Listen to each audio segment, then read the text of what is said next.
Le Déirní dógar an agriocht Ability West go bhfuil Cathaoireacha Rothaí Nua atá feiliúnach gon trá fáil i móthar na trá. Is agriochtaí Ability West atá dírithe uilechuimseacht agus in Rochtanacht, dóibh siúd a bhfuil riachtanas freise intellechtuaile agus fisiciúla acab.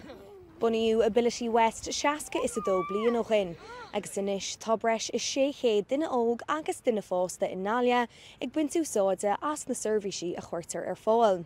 Inis na Cathaoireacha trá san áireamh. Tá chulagan bís bhfuil Cathaoireacha Rothaí speisialta fáil a móthar na trá. Tá sé fíorthabhachtach bhfuil sé seo fáil rud a bhí fíor dúchlánach hána ní bheadh siad an anáil go dtín trá maiall na Rothaí an chuil agus sin siad síos an gáine.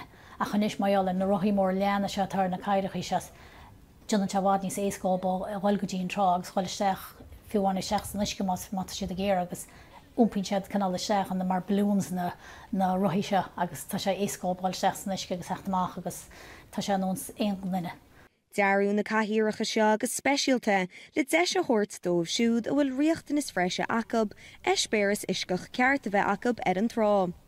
Ní eilinn go ná Cathaoireacha Rothaí an talla bhí chothram an trá, ach níl deacracht ar be ag na Cathaoireacha trá, roimhchaine, isce, clucha ná feaman.